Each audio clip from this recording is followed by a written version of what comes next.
not counterfeit, I'm legit. Smack you all up in your dome. Take a gun and I'll rob your home. I'm spitting from the dome, straight from the top. I spit this hot fire and I won't stop, because it's time to spit the game for the week. Trying to find a big old freak with a nice weave and nice edges, and a gardener who can trim the hedges. All in my yard, that's what I do. I go to the stove, get some stew, because now it's getting cold. What's up with y'all hoes? I'm chillin' like a motherfucker right on my show. Coming from the dome, won't y'all check out my flow? It's the K-dash to the FL to the EX. Looking at me, the girls want to give me sex, but I'm like, yo, I'm married with a wizife. Get the fuck away, I need a nizife. I'm about to cut this. What's up? Coming from the dome, goddammit. What's up, man? Welcome to today's episode of Tariq Radio. We're here, man. Let everybody know we're live right now. Let everybody know we're live right now. We're going to chop up some very good game on today's broadcast. We're going to chop up some very good game, man. We're talking about going from bedwenching to backpedaling. Boy, we got a lot to talk about on today's broadcast, man. So you know what we got to do. We got to pay those bills, ladies and gentlemen. We're going to take a real quick commercial break, so let everybody know that we're live right now. Y'all don't move a muscle. We will be right back right here on Tariq Radio. Don't move.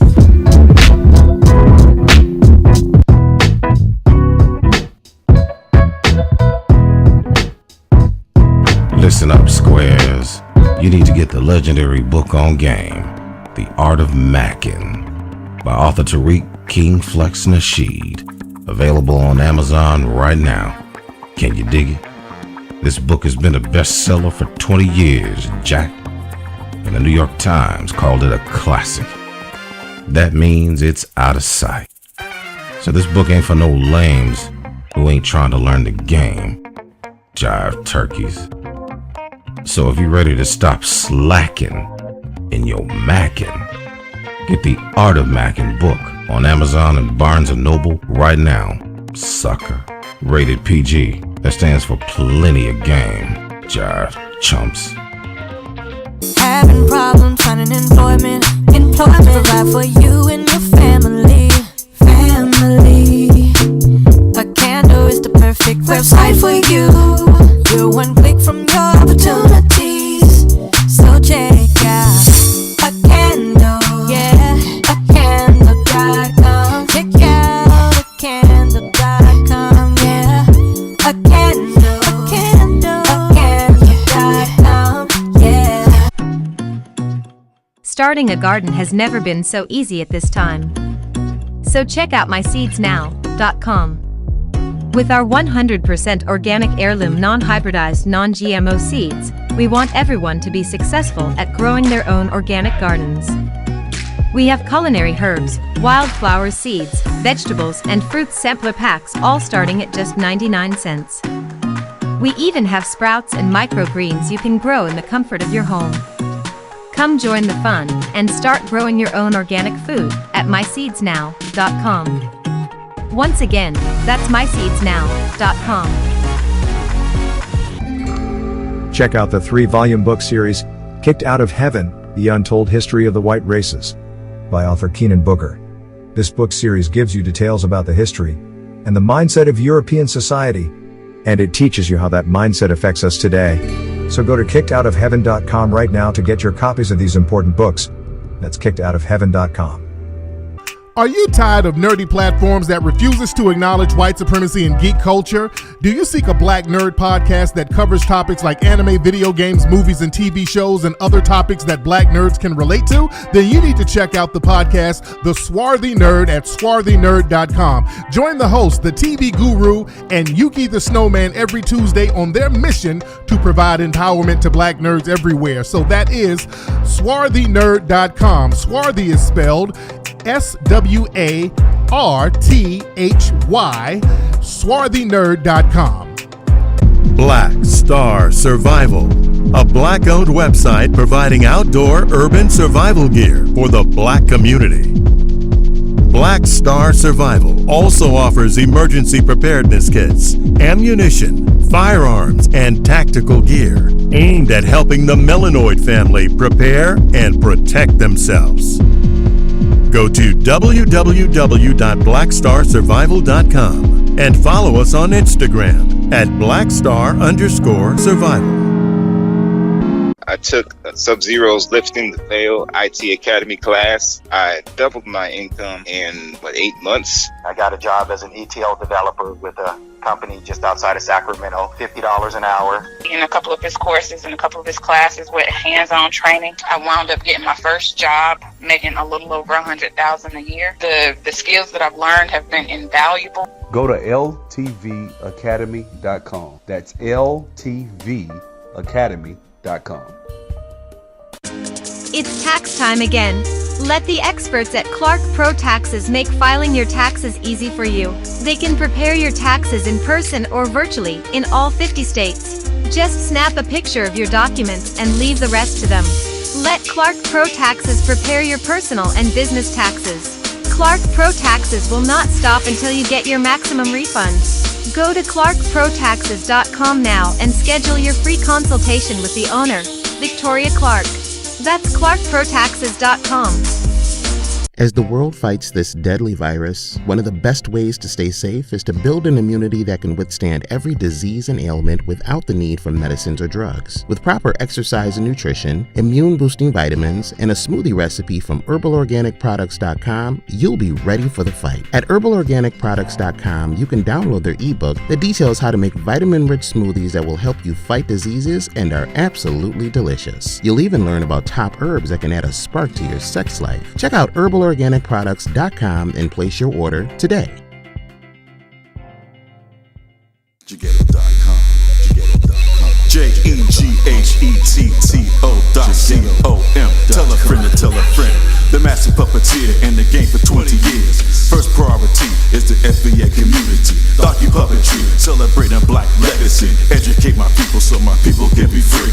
Virtual puppet shows, private parties and workshops. Jaghetto, fighting white supremacy with hip-hop. Check out online stores of handmade toys and more at Jaghetto.com. Jaghetto.com. Have you been gaining a lot of weight since the COVID-19 pandemic? Ladies and gentlemen, do you have a weak upper body? Ladies, do you feel insecure when a man looks at you from behind because you feel like your butt isn't round enough? If you answer yes to any of these questions, Solomon's Fitness World can help you achieve your fitness goals. Solomon offers customized online personal training, makes and sells ankle, booty, and power resistance bands to strengthen, stretch, and tone your whole body. Order your resistance bands now at solomonsfitnessworld.com. Enter discount code TARIQ to save 15% on your bundle order. www.solomonsfitnessworld.com. Pre-order the first chapter of Becky. Shay had it all. A producer, a protector, a lifestyle. Until the blonde butcher returns. Getting rid of the other woman isn't as easy as it sounds. The first chapter, Becky, the graphic novel, is now available. Support now. Visit our website, gogetbecky.com, and join our email list for exclusive content. Are you tired of that ambiguous feeling of not knowing where you stand financially? You need to check out the monthly budgeting template from Financial Anatomy. This template allows you to categorize your money, manage your investments, assets, debts, liabilities, and your financial goals. The template is laid out in a way that all you need to do is add your monthly income, and you will know immediately where you stand. For a limited time, you can get this for free.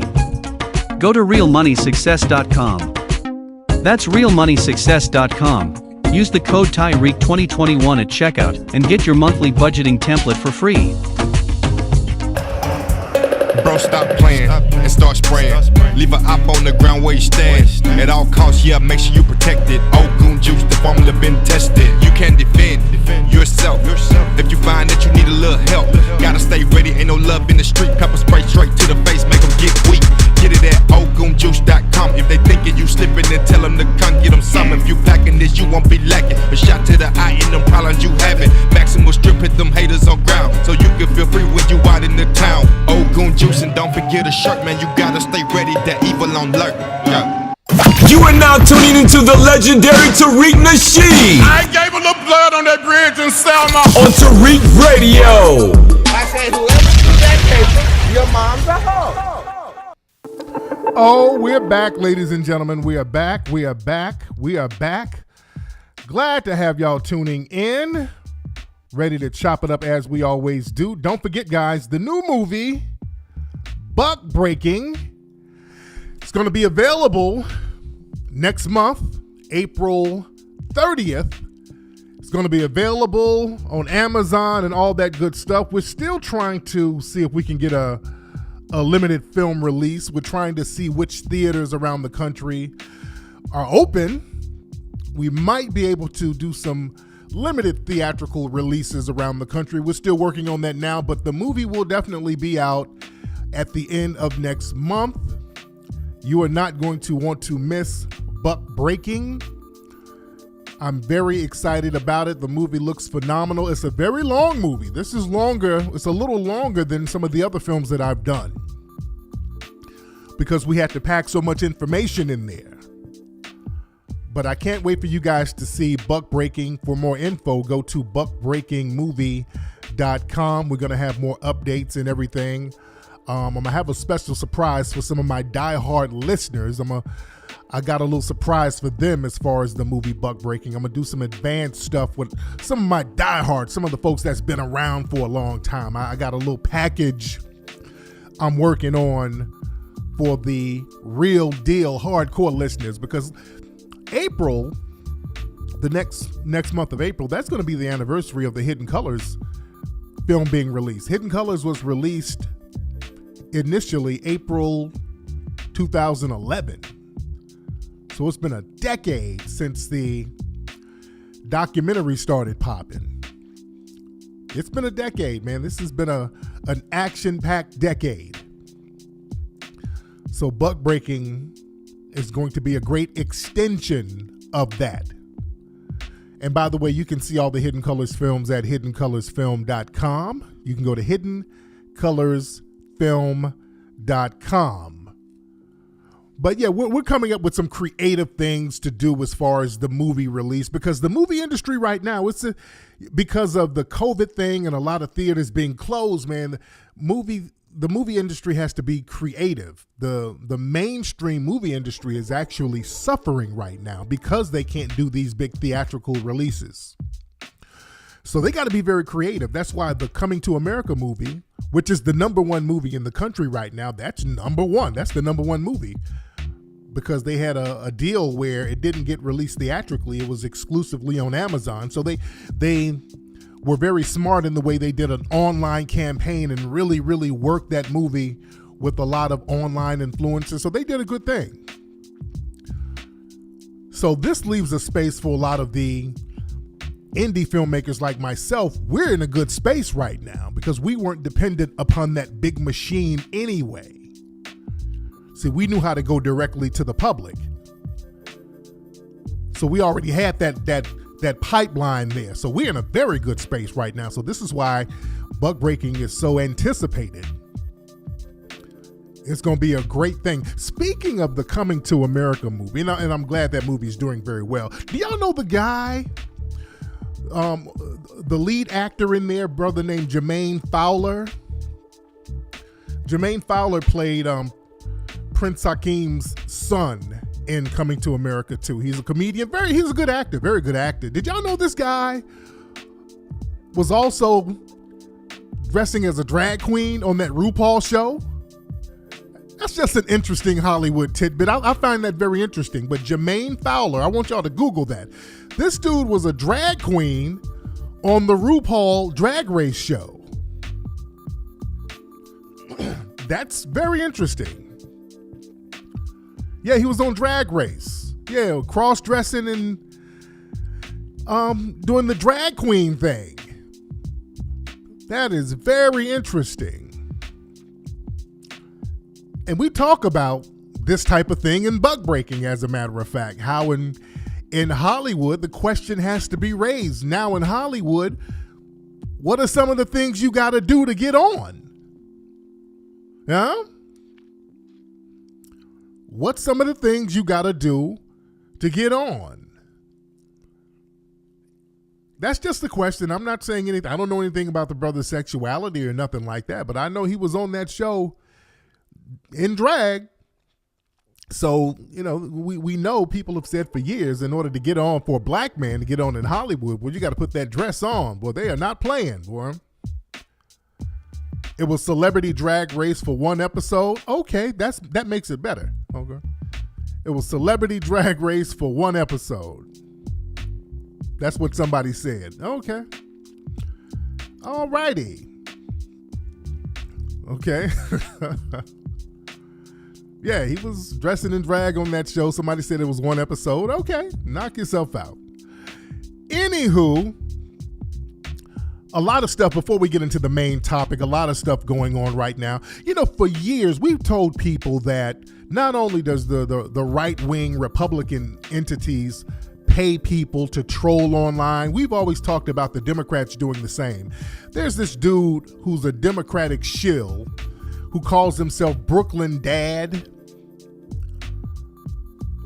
I forgot what his real name is. He's some non-FBA immigrant. He comes from an immigrant background, but this dude, and he has me blocked because he tried to troll me years ago. He would try to jump on my timeline, trolling because I was critical of Kamala. So this dude found out that this Brooklyn Dad dude, this dude got damn near $60,000 from some type of political super PAC.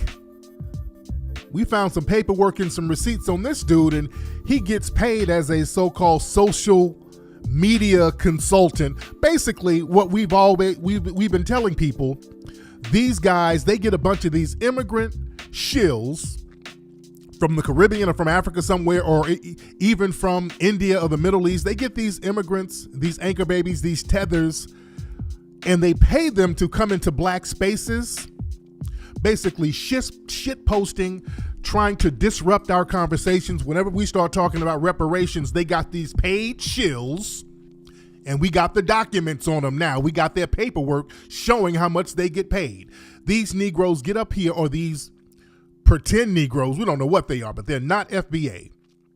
These people get on here, jumping in our conversations, trolling in our social media spaces all day. This is why we get all this bullshit. These dudes get paid to do that. We've always known that. And they try to make it seem like, okay, it's the Russian bots that's trying to... No Russian bots. It's y'all Democrat bots doing that shit. That's why we always have these Democrat trolls calling up or coming into the live broadcast, trolling these Democrat talking points. Anybody, let me tell you something. Anytime you see somebody, a Negro, hopping online trying to defend Kamala Harris, or they're trying to defend Joe Biden, 9 times out of 10, these people are one of these paid shills, paid by some kind of super PAC connected to the DNC or somebody. Because nobody in black society who's a foundational black American is going to sit up defending no damn Joe Biden or Kamala Harris. There is literally no practical reason for black people to defend them. The only time they can get people to defend them is when they have to pay trolls to do it online. Nobody black is going to defend no damn Kamala Harris or Joe Biden. Nobody who's a foundational black American. Now, a black immigrant might, because they get something out of it. Or a black LGBT person who's trying to campaign for some white bussy, they might do it. But outside of that, it's impractical. We don't get nothing out of Kamala Harris or Joe Biden. In fact, all they do is insult us. See, us identifying our foundational black American lineage is very important, which is what we should have been doing a long time ago so we can trim the fat. These tethers who come around and try to undermine us, that's not a small thing. We got to understand how the white supremacists, they understand how important it is to use these immigrant shills and tethers against us. They know that these folks are not on code with us. They know that those folks are not on code with us. That's why they get them. Do y'all know in the Derek Chauvin case, the man who killed George Floyd, right now in that case, the jury selection, boy, they're stacking that thing up so heavy. I'm looking at what they're putting in the juries right now. Number one, they got a lot of white people who got cops in their families. I'm looking at that. Almost every other person they're selecting, it's some juror who has a cousin who's a cop, who's an uncle who's a cop. So they're stacking this jury already. Also, what I noticed, somebody mentioned the other day, they had a black person on the jury who he was in favor of Black Lives Matter and Blue Lives Matter, and they said that this quote-unquote black person had an African accent. So they're stacking this damn jury with immigrant tethered coons. So now they can say, hey, look, it's a diverse jury. We got a bunch of minorities. We got a few blacks. You see, they did that with the Zimmerman thing. We got some minorities. We got a black person there. I mean, it's not an all-white jury. They had some black wannabe white Hispanic on there. They get these people who don't identify as black. See, they play the melanin game. The white supremacists, they understand how to use tethers and then run to us talking about, hey, y'all just one big Negro. You're all the same. No. We better understand the game here. So they're stacking this jury up. They're trying to protect this dude. They're going to try to get him off, or they're going to give him a slap on the wrist at best. And that's part of white supremacy. Y'all better understand the importance of us producing our own justice. Depending on this system to produce justice, we're going to have to get off that. The system is not designed to produce justice for us. The system is designed to protect the white supremacists who harm us. It is the duty of white supremacists to harm us. That's why they get protected. In order to thrive in this system as a white person, their duty is to cause some type of harm to black people.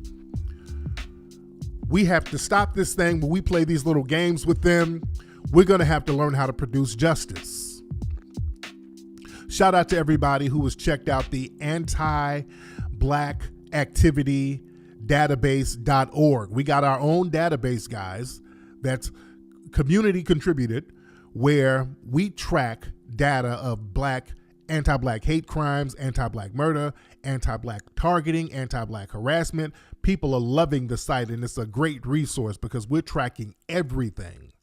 And what I'm going to do, some of my moderators on there, I'm going to get their Twitter handles, and I'm going to start promoting their handles so that you guys can send them stories too. Some things that they might not be able to catch. I want you guys to send them stories from your region, because there's a lot of stuff that we're stacking up and putting on the site. And I'm learning stuff that's happening regionally that I would not have known without the website being there. There's a case in Arkansas, guys, recently this week, where this white teacher, an elementary school teacher, she had a 5-year-old black kid clean feces out of a damn toilet with his bare hands. And they basically, I think, put her on leave or something. So we're going to have to find out what's going on with this woman and get her ass fired. She can't come back to the school system. See, this is why the website is important. So we find out stuff like this going on around the country. This demonic white woman had a black child, 5-year-old boy, putting his bare hand in the toilet because she said he clogged the toilet up. So to punish him, she made him put his hand in the toilet. Google that or go on the website. We got the link on the website, anti-black activity database.org. This woman had this baby put his hand in a damn toilet cleaning feces. See, we're going to have to nip shit like that in the bud. All this stuff where they do stuff to our kids and they're giving these folks pat slaps on the wrist and they're just suspending them and giving them paid leave and all. No. We're going to have to start nipping this stuff in the bud. We're going to have to nip that in the bud our damn selves. You understand? Because with the white supremacists, boy, they're looking out for each other. One of those guys, another one of those Capitol riot guys, there was a case where he's a teenager, so white teenagers, they turn them into infants. This white boy, this white youth, this white teen who's on trial for the Capitol riots, they released him because somebody hid him in jail. He was in jail. Somebody allegedly punched him in jail, so the judge released him. See, that's part of white supremacy. You get slaps on the wrist or you just get immunity from prosecution. This dude got allegedly punched in jail, and the judge was like, oh, we need to let him go, even though he participated in an overthrow of the government or an attempted overthrow of the government. We can't have him getting beat in jail. See, they play that little game. But we have to understand we're going to have to produce justice on our own. We cannot really depend on the system unless the system is bowing down to our will. When we start producing justice, then the system will acquiesce to our will. See, the problem is we keep trying to get inside the system and work within the system. It's just not working. There was a brother down there in New Orleans who was talking good for a minute. It was a brother named Gary Chambers. Now, he went up into one of those town hall meetings going off on some of the white representatives there. So he got him some grassroots credentials. Now, we got to watch out for this because you'll get a couple of black folks who are activists who they'll show video of them yelling at some city council members, and they'll talk good for a minute to get some street credentials, and then they'll run for office and then start towing that Democratic line. Now, this guy was talking good for a minute, and this brother is running for city council out there in New Orleans, and he's already talking. He's running for U.S. Congress. His name is Gary Chambers. He was talking good for a minute. Now this brother's towing the Democratic line. He's up here talking about immigrants are like black people. Now listen to this brother here. This is Gary Chambers. He's down there in Louisiana. He's campaigning now for Congress. America needs a solution for its immigration problem that's been kicked down the road for years and years. Oh, Lord. And look, the reality is, here we go. Again, when these guys get up there with the Democrats, man, they're given a script. Unfortunately, a lot of cats who run for office, they're not going to do what they're supposed to do, unfortunately. We got to really stop depending on them. Hold on. We need comprehensive immigration reform. And while we have allowed some to shape this as a brown issue alone, it is a black and brown issue. According to Pew Research, in 2016, there were 4.2 million immigrants of African descent living in the United States. Immigrants of African descent hailing from Haiti, the Congo, and other black nations. In 2020, detained black women were forcefully sterilized while being... Okay. Here they go with this bullshit. Okay, that's another con game that the DNC... This is a con game that they use to try to get us to support immigration. Yeah, there are a lot of black immigrants from black countries who do not identify with us. They do not identify with us. They send coons over here, unfortunately. Those coons, those Negroes from the Congo and all these places don't have a damn thing to do with us. We're not playing that game no more. We are not playing we all the same. The immigrants come from African countries, so we got something in common. They come over here and form their own little communities away from us, and they do everything they can to undermine us. No, it ain't the damn same. Held by immigration and customs enforcement. Black Cameroonian asylum seekers also outcried alleged tortured in signing their own deportation orders. Black detainees right here in the state of Louisiana protested for human rights violations in their opinion, that while they were detained, that they were treated differently than Latin detainees.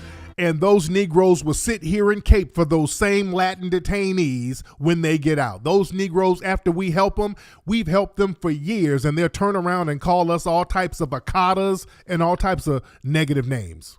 And it's not just a Republican problem, immigration reform. It's an American problem, a problem that we can and must solve.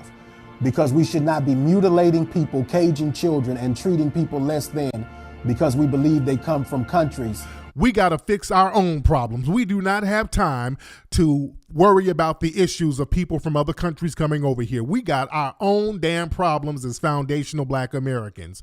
All that shit is not our problem, man. We got our own babies getting killed. They're making our babies dig in toilets over here. We got our own problems, dude. I'm not taking on everybody else's goddamn problems. We have to take care of our own people here, foundational Black Americans. People coming from other countries, that is not our problem. That's unfortunate, but do you fix your own problems? My job and your job as foundational Black Americans is not to put the cape on for everybody, and you don't get benefits from it. We don't get any benefits from immigrants coming over here and us helping them.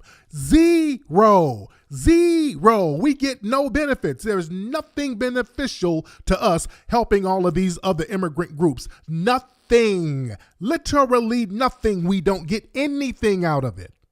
That are less than this nation. Because after all, this nation is a nation of immigrants. Oh, Lord, no, it ain't, nigga. Here we go. This nigga's been compromised. No, it's not a nation of immigrants. Foundational Black Americans are not immigrants. We are not immigrants in any sense of the word. We are not immigrants. We have never been immigrants. We are not immigrants. We are foundational Black Americans.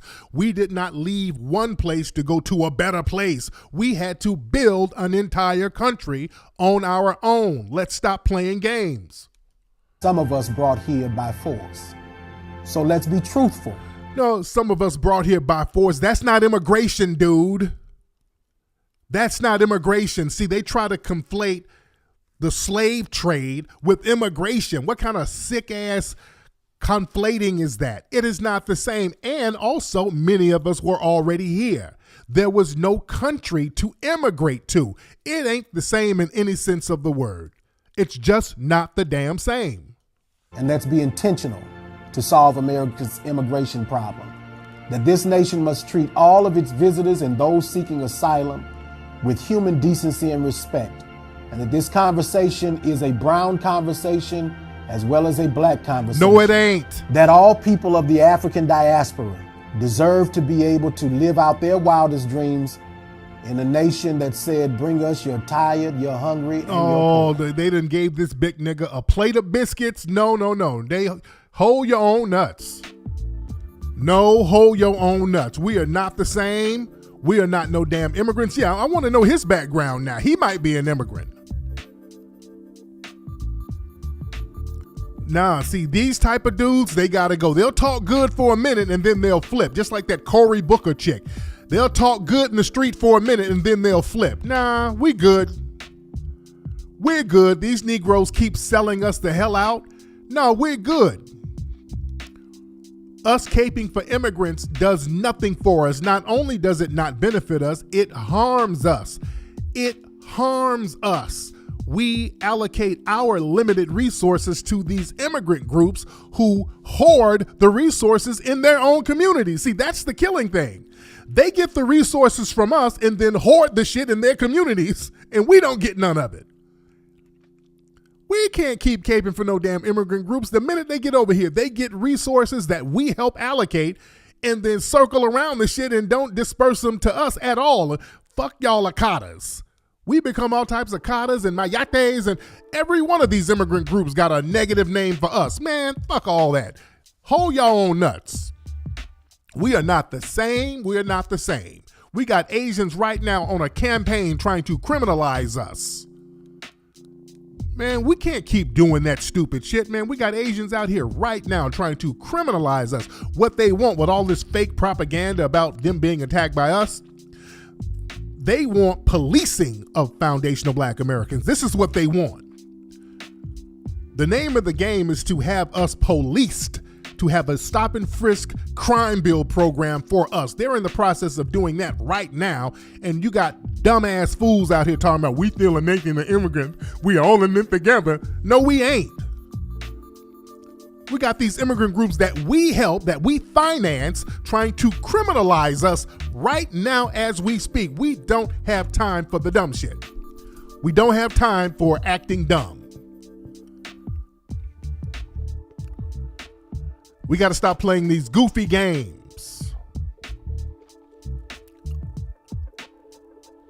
Because see what happens, folks play these little silly games, and then when it backfires, they want to come slithering back to the black community. That brings us to Stacey Dash. Now, for those who don't know, Stacey Dash, who black society, we kind of kept her career going for a long time. She was somebody who was really liked in black society. I like Stacey Dash. She's always been an attractive sister. I mean, her looks are kind of fading now because she's a little older, but she's not a bad looking sister, but I've always thought she was fly. Stacey Dash is somebody that black society kind of kept propped up for a long time. She was in the movie Clueless years ago. Now she's dated brothers. Didn't she date Christopher Williams, I think? She's dated brothers. Then later on in her life or her career, she started kind of bedwenching pretty heavy. But with Stacey Dash, she would do the little black shows. She did the little VH1 series. She was always in all the black men's magazines. It was black people holding Stacey Dash up. She was in music videos. She was in that Kanye music video. So it was black people who were kind of holding her up a little bit. Yeah, she was on that King magazine cover. So we were holding her up. She was doing the hood movies. So it was black society holding her up. So Stacey, she started dipping into the ponds of bedwenching. She was bedwenching it up a little bit, and she tried to make a career move where she would go full bedwench.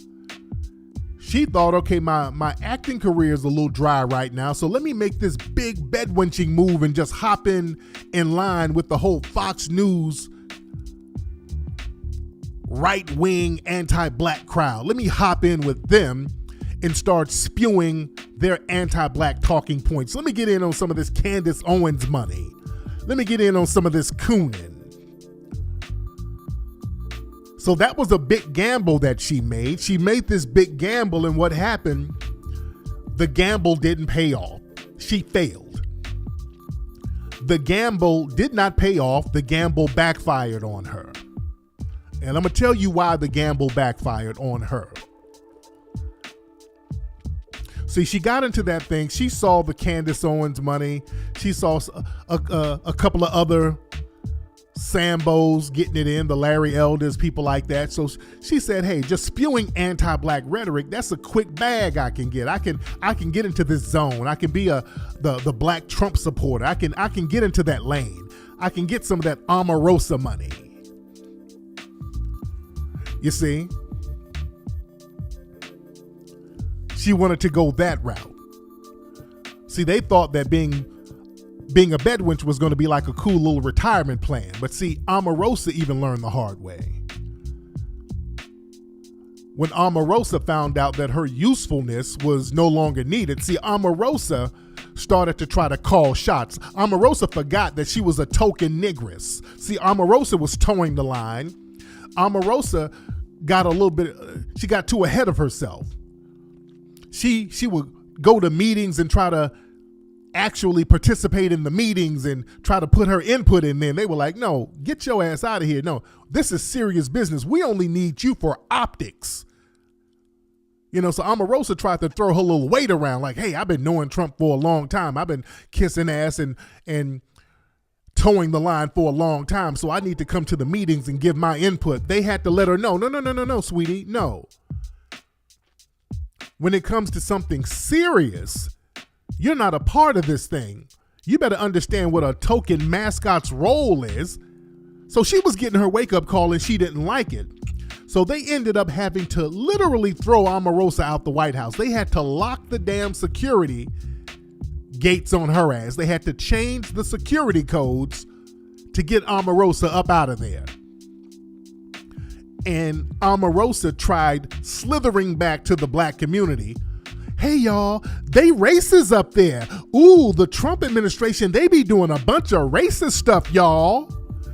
No, Omarosa, that's not going to work, sweetie. See, don't let us know about the racism after the fact, after you got kicked out. And ain't Omarosa Nigerian? I keep hearing that she has a Nigerian background. but it was mammying and bedwenching going wrong. So they threw her out. So she came around black folks trying to act like she was the spook who sat behind the door. I was just getting intel, y'all. I was cooning, but I was cooning for a reason. I was being strategic. I had to get my foot in the door with the cooning, y'all. No. It's not going to work, dear. Don't try to tell us all the anti-black stuff that was going on after the fact. Don't act like you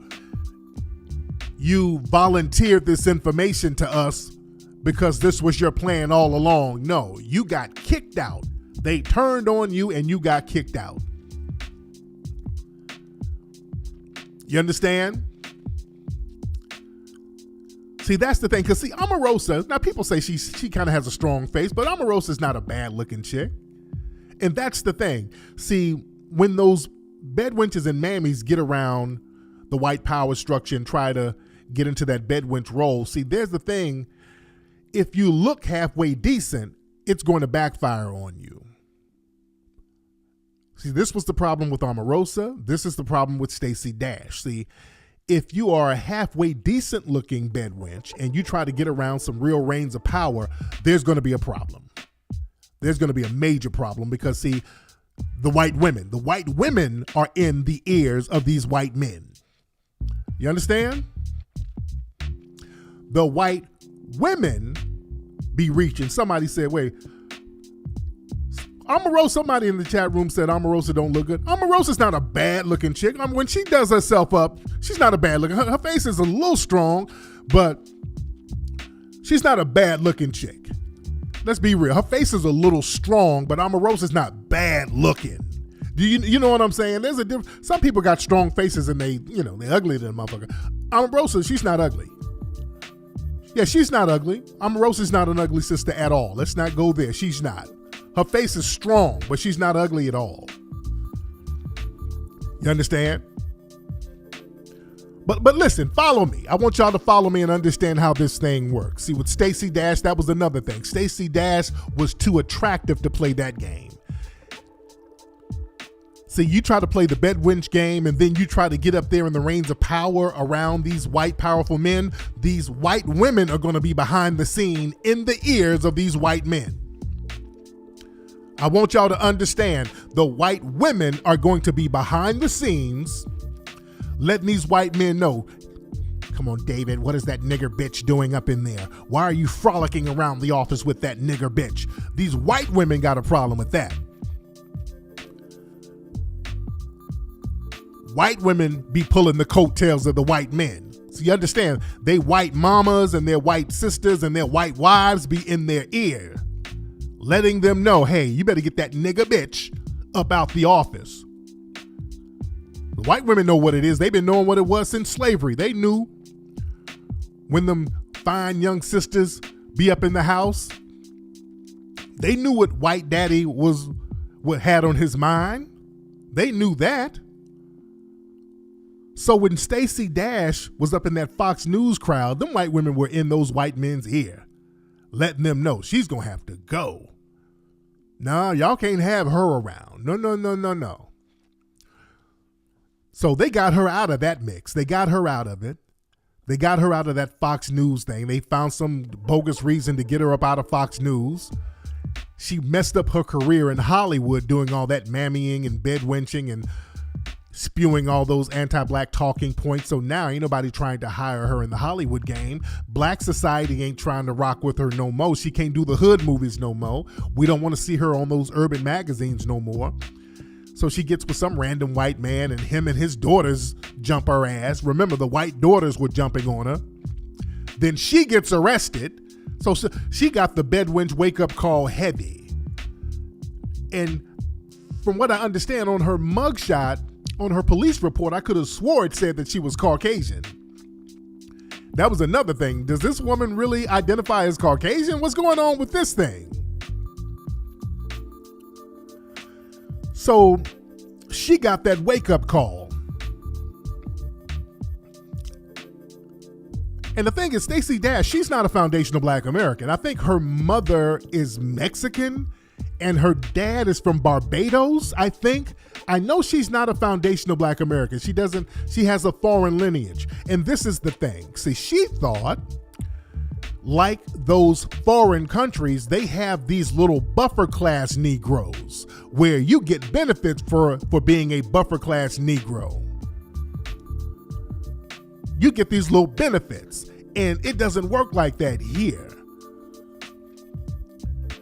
The only benefits some of the buffers get, white society, they will use some of the buffer Negroes, and they just get the buffer Negroes simply because they're foreign to dump them on us to undermine us.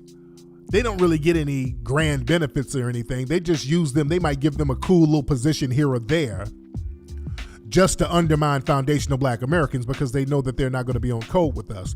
But there is no community of these Black buffers that's getting any type of real tangible benefits from white society as they do in the Caribbean, as they do in Mexico. So Stacey comes from these cultures where there are Black buffer classes that get things, but that doesn't work here. So she got an incredible wake-up call. And the thing is, she had no support system. Black people were her only support system. White men were told by white women not to mess with no Stacey Dash. They're not messing with her. The white women are definitely not caping for her. So now she's back out here struggling. And she did an interview on the Daily Mail, and she was trying to work up a cry and all this stuff. Let me play that interview she did. This is her apologizing. So now Stacey Dash is apologizing for her bedwenching and her cooning. Listen. I've lived my life being angry. Which was what I was on Fox News. I was the angry, conservative Black woman. And at that time in my life, it was who I was. And I realized in 2016 that anger is unsustainable and it will destroy you. And what people don't know is that I made a lot of mistakes. And because of that anger, being a supporter of Trump, has put me in some kind of box that I do not belong in. I don't hate anyone. I don't, I don't know where that comes from. And, he's not the president. So I'm going to give the president that we have right now a chance. Help me. Please.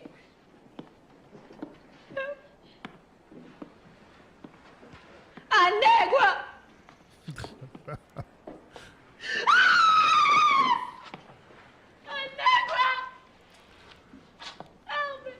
Oh, it's that scene from the movie Queen. Remember?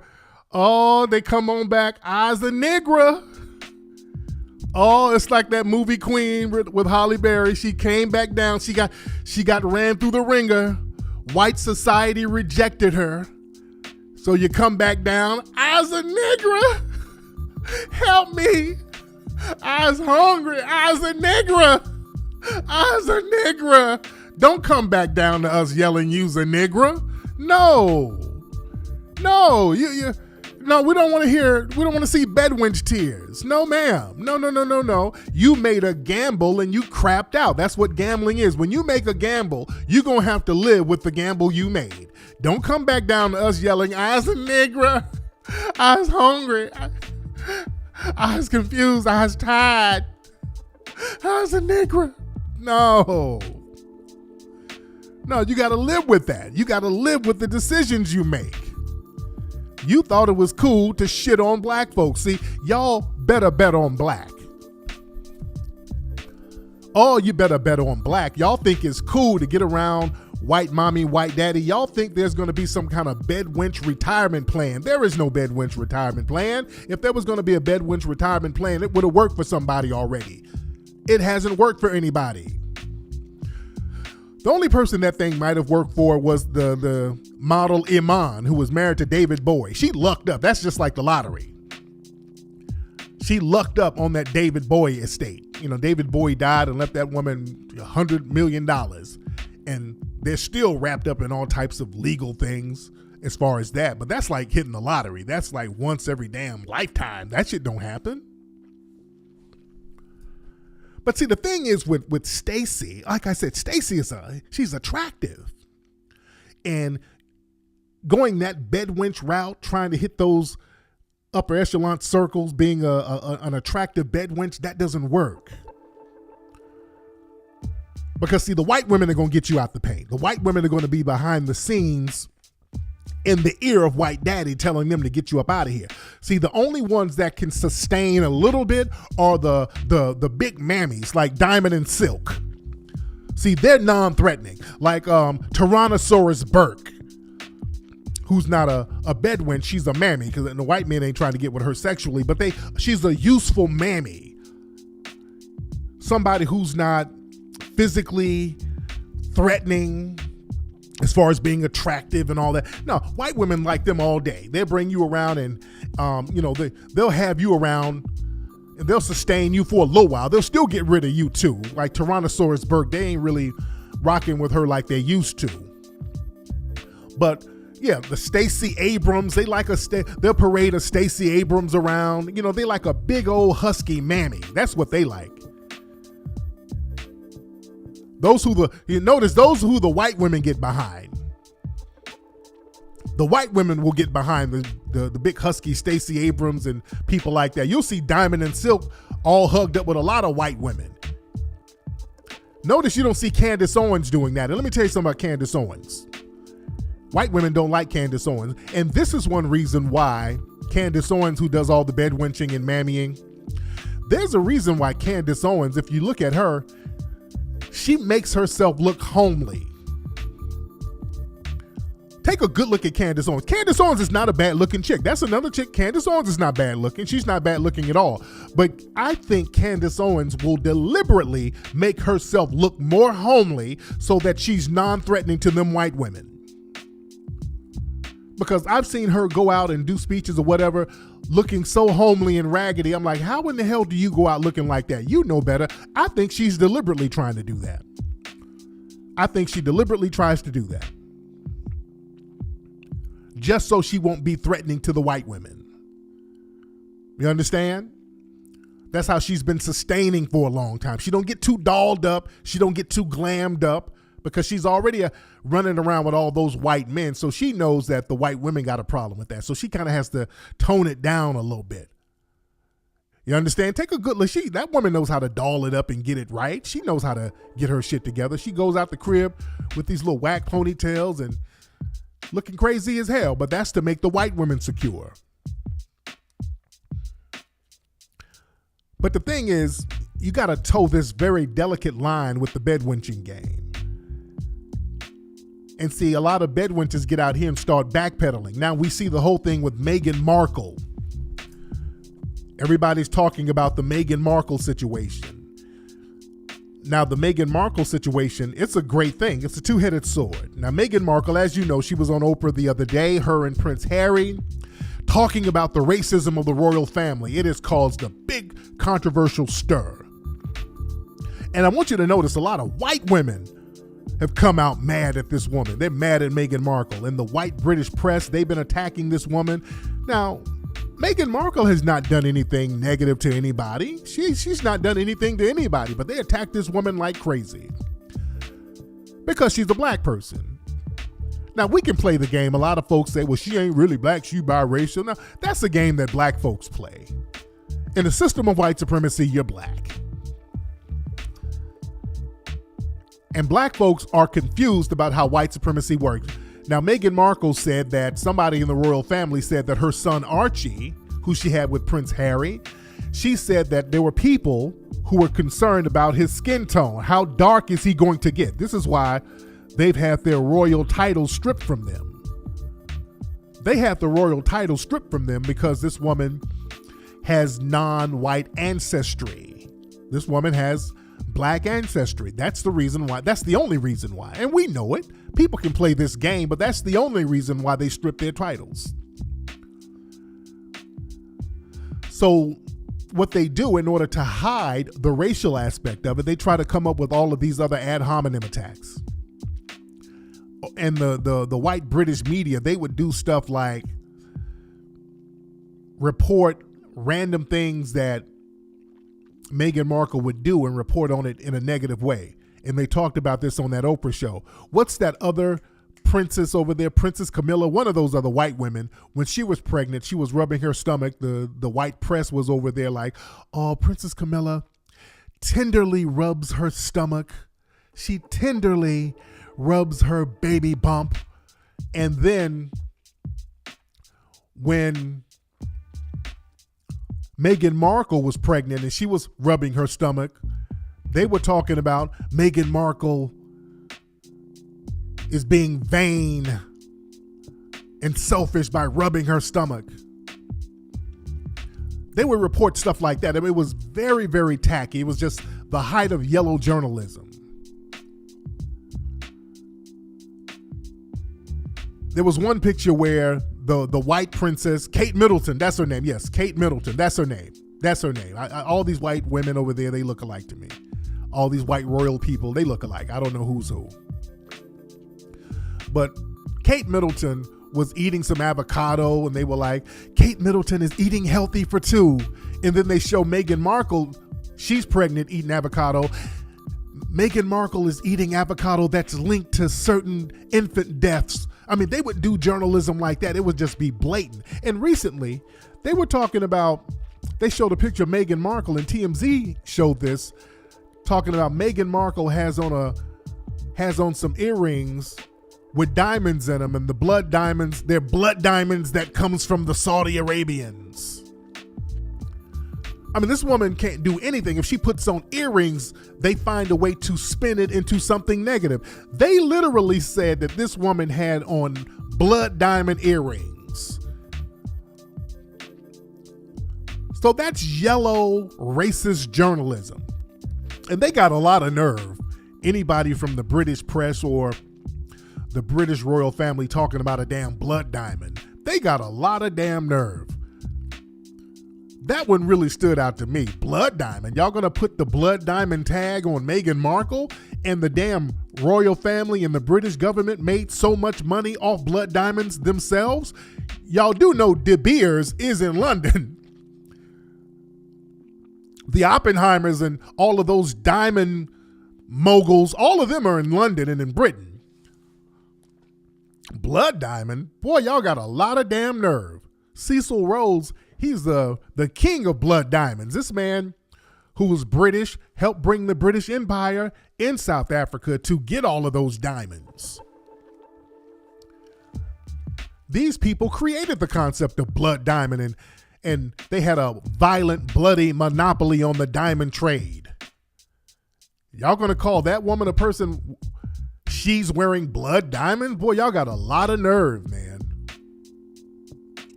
That's how white supremacy works, but they'll do some of the most vile things and then they'll project that vileness onto other people. But now they're struggling to try to say that they're not racist. They had Prince Williams, and this is the thing that the British are doing now, the royal family. They're running around now with random black people. There was a video today of Prince William. He was walking somewhere and there's some random African lady behind him with a damn kente cloth blouse on. They're like, Prince Williams, is the family racist? Oh no, they're not racist. Come on, pip pip Negro, pip pip. Just a random Negro following him. Then they had Prince, Prince Charles. He's walking around with a bunch of Negroes. So they got them running around with just random Negroes now. Like I said on Twitter, they about to have they're gonna start barbecuing jerk chicken at Windsor Palace now. They're saving face now. But let's be clear. The British family, the royal family, these people are responsible for invading the majority of the countries in the world. These folks have invaded and colonized every single country in the world except 22. There's only 22 countries that they did not invade or colonize. The British Empire, under that royal family, has instituted white supremacist rule globally. That family has literally instituted white supremacy. We want to play the game that they can't be racist against people within their own family? Man, give me a break. There's a reason why the number one language in the world is English. We speak English all around the world. English is the number one world language in the world for a reason. That's because of the British Empire and white supremacist imperialism. These folks, man, have committed genocide against black people. They killed off every single Tasmanian. There's no native Tasmanians left. The British killed them all. These people have spread genocide all over the damn world. And now they want to act like there's no racism going on. You think that they're not going to have problems with a child's skin tone? Give me a break. And this confuses a lot of black people. Black people are like, but Meghan Markle is so light. We're confused. How can they be so racist towards Meghan Markle and even the child? Look at the child. The child even looks white. How can they be racist to somebody who looks so white? This is what y'all don't understand about white supremacy. This is what y'all don't understand about white supremacy, and I've told y'all this before. The white supremacists are even more hypersensitive about light skin or passing black people. They are very hypersensitive about them. They are more hypersensitive about them than other black people. That's why Meghan Markle, she's been just being run through the ringer. Ever since she had the royal wedding, they've been giving that woman hell. That woman has, when she was on Oprah, she was talking about it's like being in prison, just being stuck in that castle, being stuck in the house. I can't go nowhere. Just being inundated with a barrage of racist hate, nonstop. She's thinking about suicide. Yeah, because you're being tortured. They got to remind you of your place. They got to keep an eye on you. See, black folks, I want y'all to understand this. Dr. Welsing taught me this a long time ago. They're hypersensitive to those light-skinned black people or those black people who can almost pass, because these people they look at as being very dangerous. These are the black people who can sneak black genes in. That's the problem. That's what y'all don't understand. Y'all better understand white supremacy is about genetic survival. So this woman who can pass for white, this baby who can pass for white, who looks white, the thing is that baby has immediate black genes. See, they don't want to play that game. This thing goes all about, it's all about bloodlines and white bloodlines. They're very big on that. Black folks don't get this thing. Y'all better understand that part of the game. These people don't play when it comes to that bloodline and keeping those black genes out. See, y'all better understand that's what the Holocaust was really about. You had people in here in Europe who were technically white, but they still had that African gene.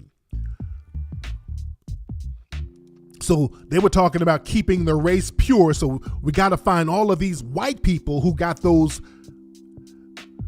African genes in there, who can bring those genes into our genetic pool. This is how these white supremacists think, especially these upper echelon white supremacists. This is how they think.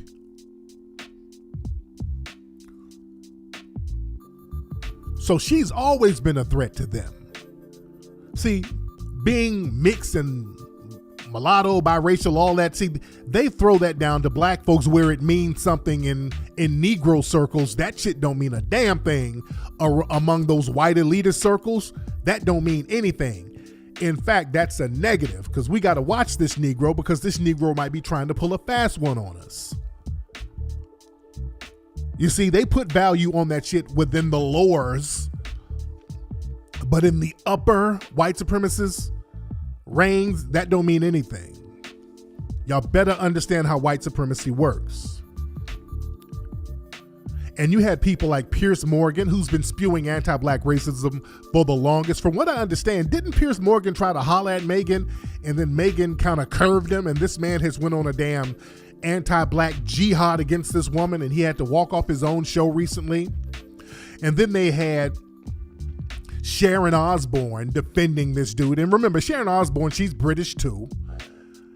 So Sharon Osbourne was tweeting, defending Piers Morgan and his anti-black racism, and people were calling her out. So she got on that show. I forgot the name of what's the name of that show that Sharon Osbourne is on? She's on there with Cheryl Underwood. So she got on there talking like a damn slave master, talking at the women on there, talking about how she's not racist and all this stuff, yelling at folks. And some people criticize Cheryl Underwood for not checking her, but I understand where Cheryl is coming from, because this white woman will gaslight you, and the minute you start checking her, Cheryl Underwood would get fired. So I get where Cheryl Underwood was coming from if she wanted to keep her damn job.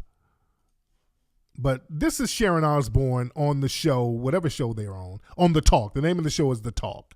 That's the name of the show. This is Sharon Osbourne trying to play the victim role after defending Piers Morgan. I feel even like I'm about to be put in the electric chair because I have a friend who many people think is a racist, so that makes me a racist. And for me, at 68 years of age, to have to turn around and say, I ain't racist. What's it got to do with me? But yeah, if you defend somebody who's known for vile anti-black racism, yeah, that kind of makes you racist too. Yeah, you're guilty by association. Yeah, that does make you the same thing. Yeah, it does. It does. If you're defending somebody who has a history of vile anti-black racism and rhetoric, this man spews anti-black racism all the time. I've gotten into it with Piers Morgan on Twitter. Just do a search of me and him. I didn't go back and forth with his dumb ass over his anti-black racism for years. Hold on. Okay, how can I be racist about anybody? How can I be racist about anybody or anything in my life? How can I? It's easy. Being racist is not rocket science. If you have thought, speech, or action that is not beneficial to black society, or you're upholding white supremacy, that's pretty much racism. You defending Piers Morgan, that's racism. Well, I tell you, what? We'll be right back. What? We have more topics, so don't go away. And I think we should stop this. I will ask you again, Cheryl. Yes. I've been asking you during the break. Right. I'm asking you again. And don't try and cry, because if anyone should be crying, it should be me. This is the situation. Yes. You tell me where you have heard him say, educate me, tell me. This is a part of racism here too, Sharon. See, you get to sit on TV and talk down to a black woman. You get to sit down on TV and talk at folks and talk at them crazy, because this is still your vehicle. You're running the show. And this black person has to sit there and let it happen, because if she checks your ass, she's going to get fired. Let's be clear. If that black woman sits on TV and puts you in your place and tell you the real deal, she's not going to have a job. That's racism right there. You have heard him say racist things.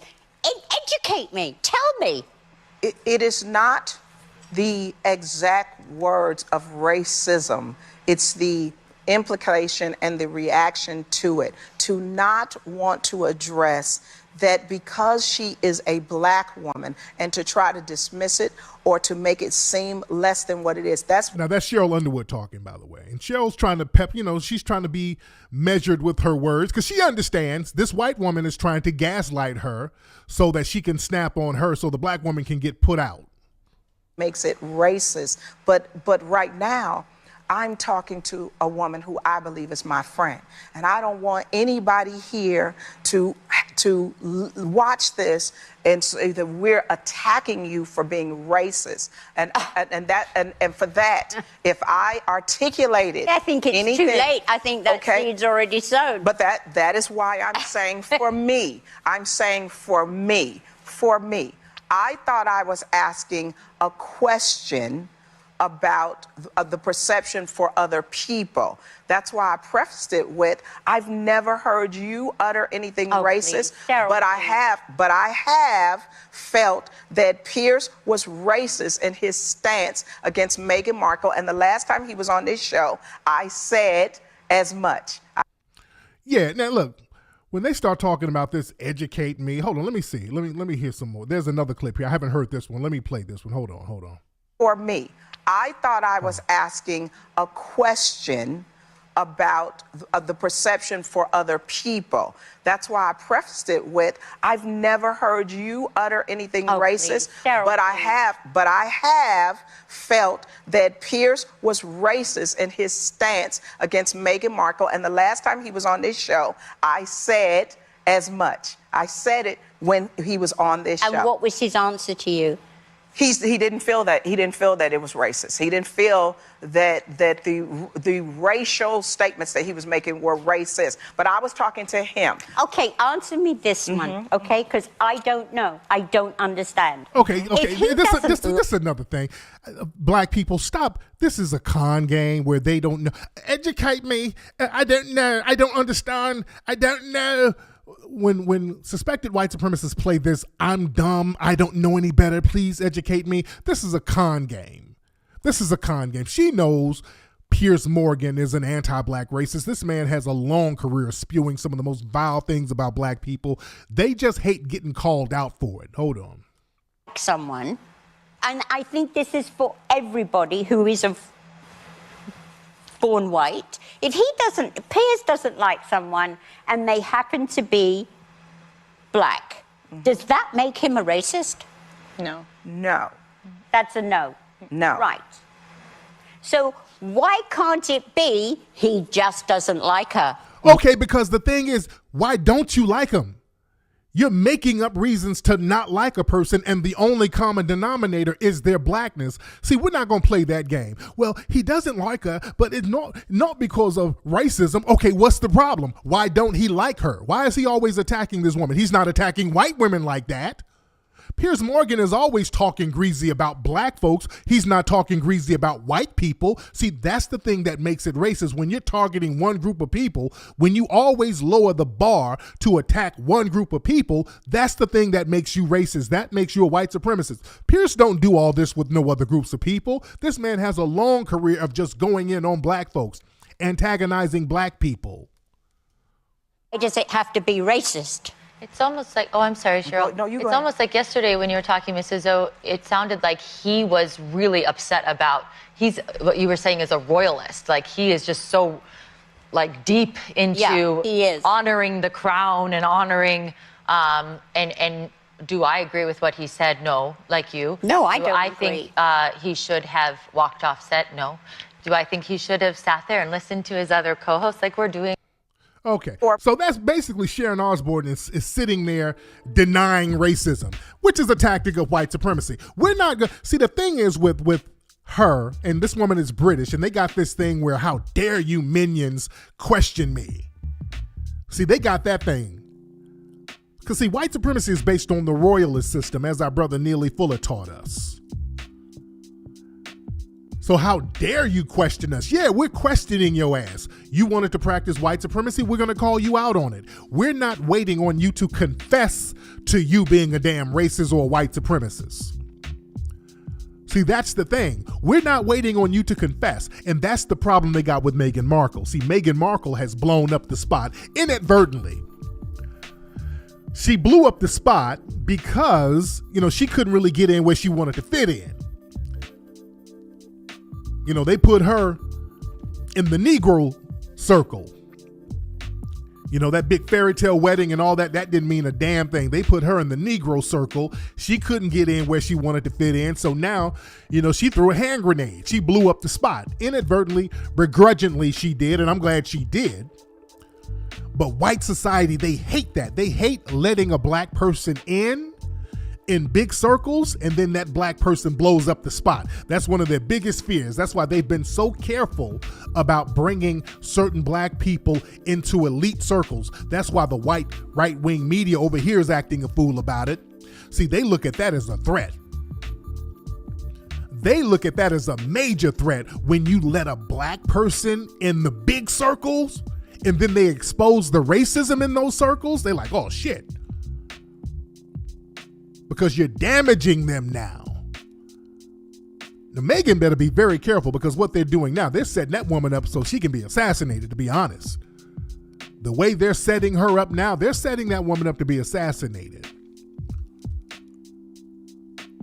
But they do not like that. That woman blew up the damn spot. And the thing is, with Prince Harry, now he's going to be all right, but they kind of looking at him like, damn it, Prince Harry, you're off code, dude. Why would you bring this negress in here to blow up our spot? See, they're looking at him funny style. But here's the thing with Prince Harry. Prince Harry, he understands this man, his mama was, quote unquote, allegedly killed at the hands, possibly, quote unquote, of the royal family. Let's be very clear. Prince Harry understands this. Prince Harry, he's known that his mama was, quote unquote, allegedly, and I'm going to keep using allegedly, his mama was offed by them. Prince Harry knows. Go look up interviews of Prince Harry. So these folks took his mama out, allegedly. So somebody takes your mama out, your nurturer, they take your mama out, and you know they might have something to do with it. You know they got something to do with it. See, now you, deep down in the back of your mind, you want to get revenge. And this is another thing that's kind of bittersweet. I don't like when people use black folks as a punishment mechanism for white society.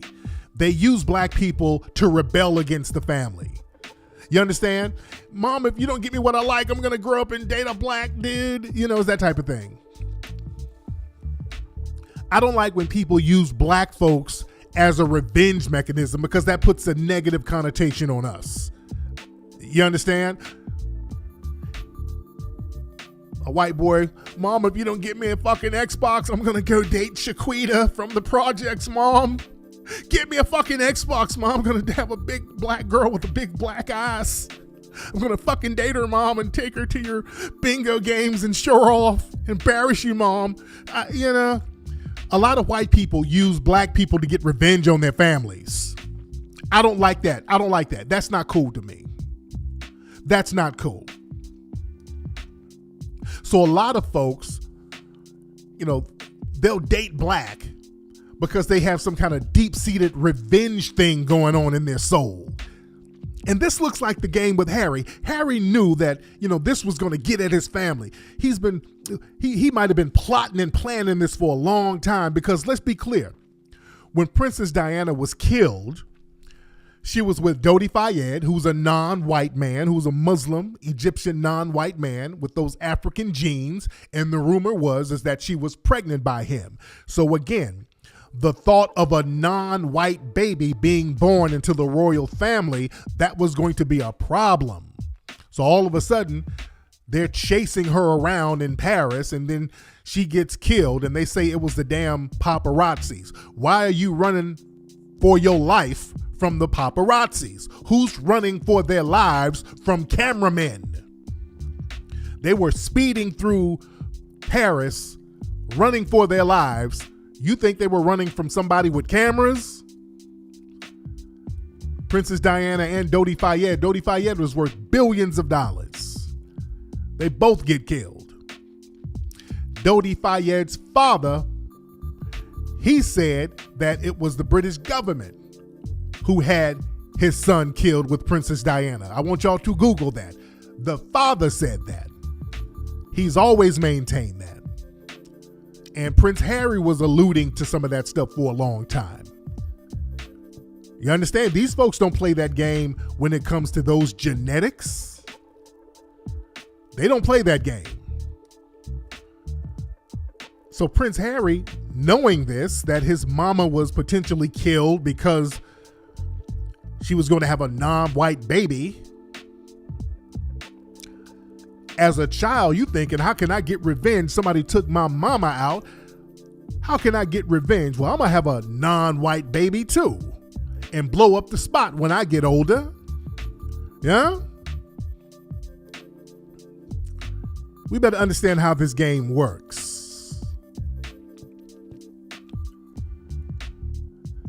But the thing is, with Meghan Markle, she got that Bedwench wake-up call, and she's never said anything negative about black society, so I'm not going to put that jacket on her.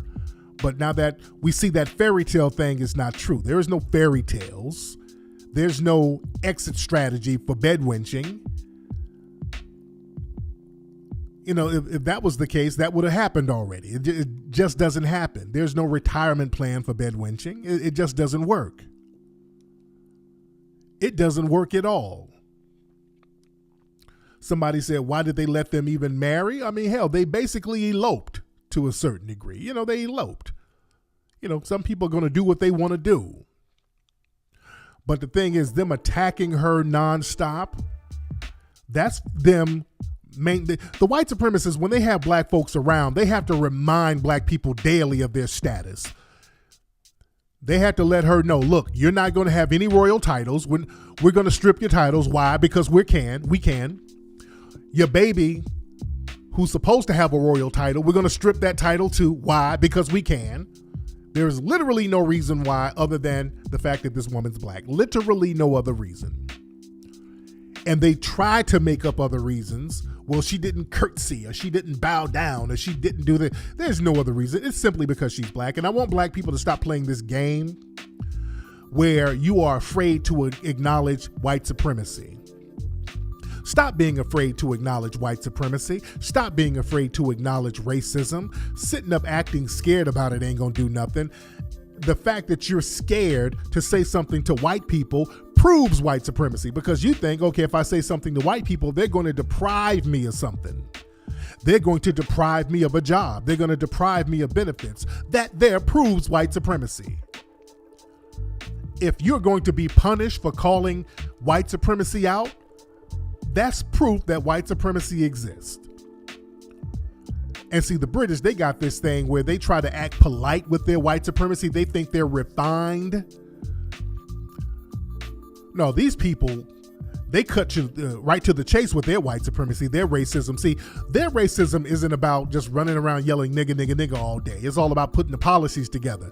They don't have to yell nigga, nigga, nigga all day because they basically colonized all the black world. So they don't have to yell nigga, nigga, nigga all day. They didn't colonize everybody. So they can be somewhat polite to you in your face, but then they'll throw a law at your ass and be on some I'm white and I say so. And I'm telling you this from a person who has experienced the racism from the British government. Remember, the British government, for literally no reason whatsoever, banned me from going to Britain. I cannot go to Britain at all.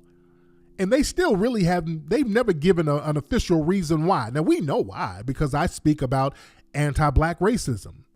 I speak about the racism that they helped create. I speak against it. So basically, this Negro can't come here no more. Wasn't no nigga this and wasn't no coon that. And no, nigga, you just can't come here no more. You can't come here, and if you happen to fly a plane or get or if you're in a plane and you have a layover over here, we're going to detain you. We're going to put you in jail. They told me this. I cannot even take a layover flight. If I take a flight and I lay over in Britain, they're detaining my ass. I'm going to be in a British jail eating some porridge and fish and chips. You dig? Because I speak out against racism. Not because of any, I don't have a criminal record now. I've not committed any crimes. Just speaking out against anti-black racism. And they're very polite with it. When I called up, I'm like, hey, what's going on with my flight? Hey, you're banned from coming here. I'm banned. Why am I banned? Well, we don't have that information now. But if you come here, we will detain you. Really? Okay. For what? Well, your presence is not conducive to the good of the public here. Pip pip, oh boy. I'm like, oh damn, nigga. That was real polite. Okay. They're very polite with it. They're very polite telling me I can't come the fuck back over there. They're very polite. I give them that. Yeah. They were very casual, very polite with it. Yes, if you come here, if you come here, I'm afraid you'll be detained. Yes, if you come here, we're going to lock you up and throw away the key, but have at it, old boy. Like, damn, okay. Yeah, you're not going to educate a British person on some damn racism. Sharon Osbourne talking about, educate me. I'm trying to learn. Woman, your country invented modern racism. The fuck you talking about you want to learn? You people mastered racism and white supremacy. You spread it all over the world. Now you want to learn? Give me a damn break. But anyway, speaking of the movies, speaking of traveling, again, the new movie Backpedaling is going to be out next month. We want to get it out there in the UK because, they're real funny style about my movies now, but we're going to find a way to have it out there too. Shout out to all my black brothers and sisters in the UK. I stand with y'all heavy, man. I roll with my brothers and sisters out there. See, they don't want me out there because they're afraid I might rile those brothers and sisters up out there. You got some riders out there in the UK. They don't want me out there riling them up. They don't want me out there riling them brothers and sisters up. You got some riders in the UK. That's one thing I miss. I really miss going, because I like going out there because the brothers and sisters out there in the UK are some real riders, man. There's some good brothers and sisters out there, man. I love those sisters and brothers, and they've been very good to me, and they're real folks, man. And they know how to challenge that system out there, man. I ride with them heavy. That's one thing I really miss because I really like going out there chopping it up with them. You know? And they know what it is because, they've been dealing with those white supremacists for years, so they know how to stand up against them. But hopefully we get the movie out there, man. I'm going to talk to some of my promoters out there so we can have a big screening of the Backpedaling movie out there in the UK. I don't know if some of the theaters are open out there. I don't know what's going on as far as the COVID thing. I don't know what the deal is out there, but we're going to definitely get the movie out there. Last time we did Hidden Colors 5, we had to sneak the movie in the UK. We literally had to sneak it in. So we're going to have some different measures now with the new movie. Because, see, the last time with my previous movies, I was kind of very close-knit with the movies. I made sure not too many people had copies of the discs before the official release. And that was kind of a gift or a curse. That almost put us in a bad space in the UK because we were scrambling around because I got banned. I couldn't take the movie out there myself. So we had to do all types of tricks and maneuvers to get Brother Kaba a disc because there was only one other person in New York who had it. So we had to hook Brother Kaba up with that person, and then Kaba got on the plane, and then he had to sneak the movie into the UK. It was a whole big mess, but we did get it out there, and we did have a screening. Now we're going to do something a little different this time. This time we'll do a little bit of something. We're going to do something different just in case something like that happens. But I'll keep you guys posted on that. But anyway, that's been today's episode of Tariq Radio. Glad to have everybody tuning in. Go to hiddencolorsfilm.com. Go to buckbreakingmovie.com. Check out the anti-blackactivitydatabase.org. Go get your Ogun Juice pepper spray at ogunjuice.com and get your foundational Black American flags and bandanas and all other types of memorabilia at officialfba.com, ladies and gentlemen. Y'all be good. Y'all have a prosperous week. And I will talk to you guys this Sunday on the live stream.